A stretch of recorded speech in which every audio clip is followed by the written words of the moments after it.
everyone, and welcome back to my channel. And if this is your first time here, then hi, my name is Lauren, and on my channel we mostly talk about anything luxury, but we also discuss lifestyle and beauty. So if you're interested in any of these topics, please consider subscribing to my channel, and we'll get started with the video.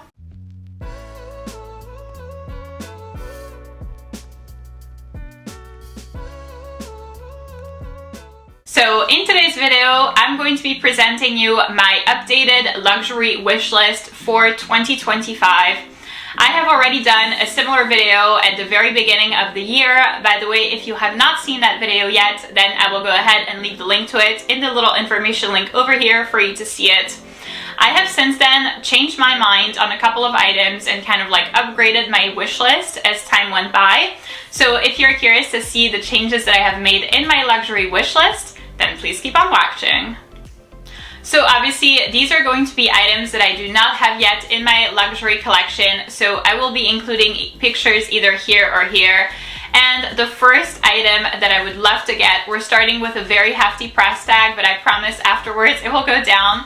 It's going to be a Rolex Presidential in size 36 millimeters in yellow gold with a green dial, a fluted bezel, and then diamonds on the dial.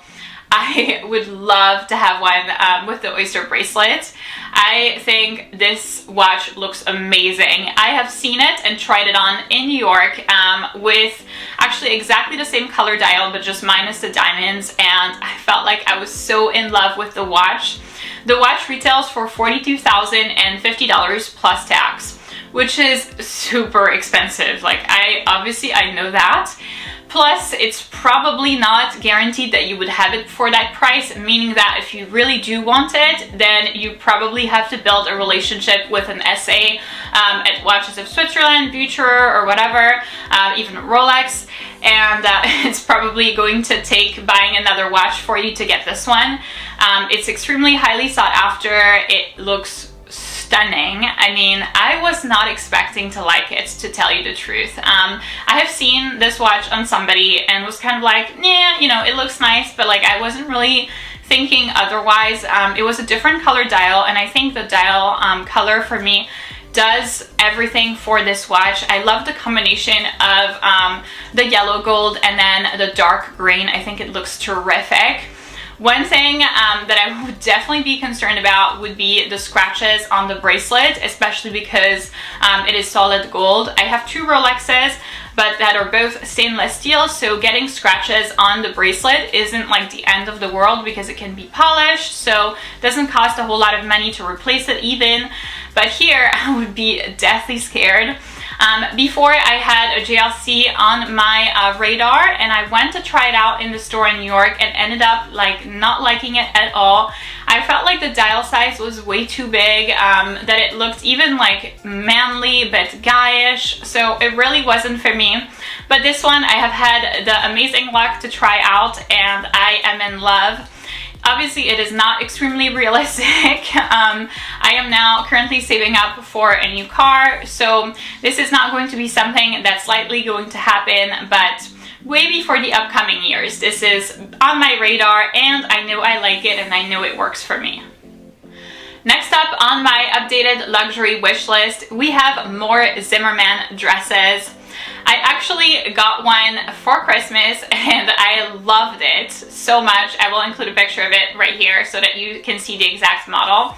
I love this dress that I feel like I have now started an addiction with Zimmerman dresses. So I basically feel like I need their entire spring and summer line in my wardrobe at the moment. I feel like everything looks good. It is not a brand that was on my radar before, to be honest. I kind of like looked at it from afar thinking, you know, it's too much for me, it's too flowery, there's too much designs going on, there's just too much going on like the dresses, and I ended up kind of more or less randomly trying one out. And I remember like I picked it up from the shelves and I showed it to my mom, and my mom was like, yuck, that looks so ugly. And I was like, okay, let me try this out. Like, I feel like it doesn't look amazing, but like, let me try it out because I want to see what Zimmerman is all about. We went into the dressing room and I ended up trying the dress on, and it looked so good on me. It really looked like the dress was made for me, and that's definitely not something that I was expecting. So I feel like I have gotten quite a bit of use out of this dress, and now I want another one, or more than another one actually. I love their like mini dresses that are still appropriate for my height. So if you've been subscribed to my channel for a while, you probably know by now that I am 5'11" or 180 centimeters. So finding short dresses that are still appropriate for me can be challenging, but this one still is. Obviously, their long dresses are to die for, so I would love to have one next up in my collection.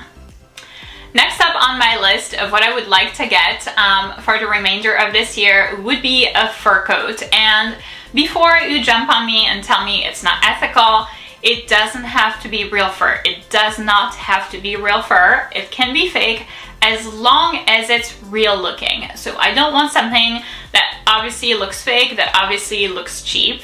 I would like to find something that is not real fur, because even I struggle a little bit with the ethics of it. I don't judge people for having that, but I'm like, could I actually be covered in like, you know, I don't know, like fox fur or whatnot, like head to toe? Maybe that's a little much for me.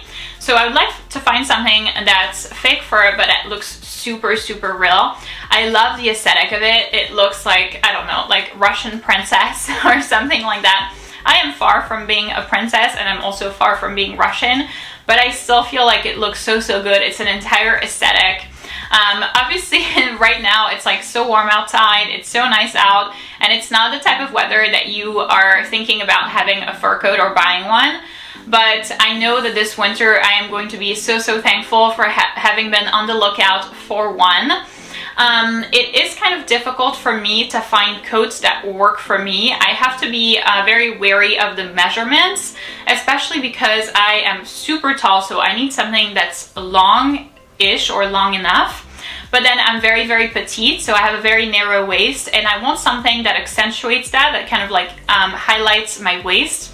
So it can be difficult and kind of a daunting process for me to find a fur coat, but this is something that I am so excited for winter for. I would love to find a fur coat that works for me and that suits me and that is not real fur.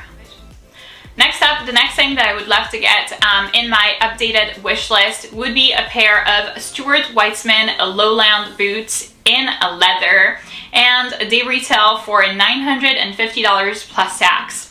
I have a pair of those exact same lowland boots, but in suede, in black, and I have another pair in gray, and I have worn those shoes so much. The black ones, I feel like I got them like 6 or so years ago, and I wear them for every single occasion that I have in the winter time. So think like going to the mall, going on a date, trying out a new restaurant, like all those things. This is my type of shoe.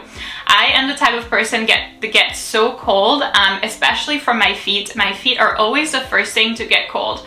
So I unfortunately cannot like go around walking in a pair of Chanel ballet flats in the winter time, even if there's no snow outside. I really can't afford to do that.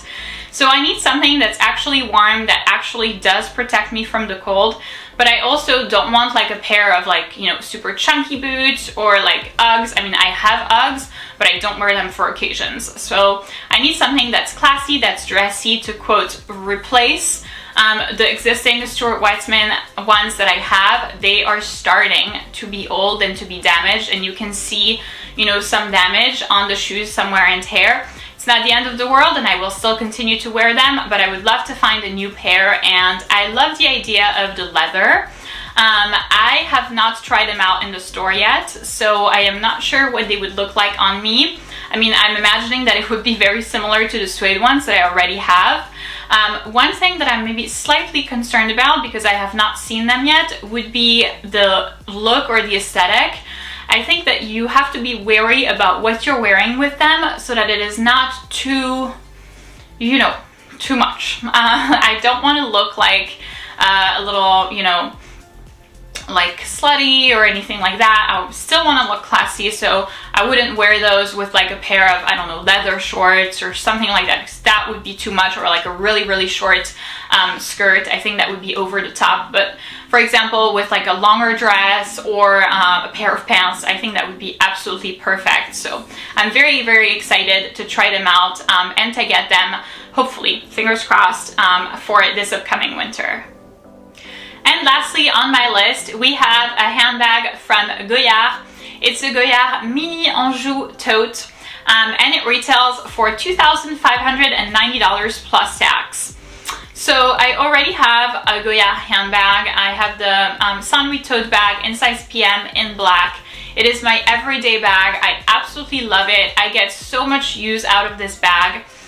It's very convenient for errands, for work, I mean basically for everything. So the reason why I would want the Mini Anjou one is because I use mine so much, but at the same time there are instances where this bag is just like too large. It is too big, and I got it in size PM, so there is not a smaller size. It doesn't come in anything smaller than size PM. So having the Mini Anjou one would be perfect, because it would still be a casual enough bag. It's in the sense that it's not going to be like a Chanel or a Dior bag. So it would be casual enough. It would still be just as carefree as the Saint-Louis tote bag, because it's made out of the same material. It's made out of Goyardine, but it's much smaller, so much more suited for like a quick errand or like a quick trip to the doctor's, or like, you know, something like that, where you basically don't need like your entire house in your purse. This would be perfect for me. The thing that I find a little off-putting about the handbag is its price.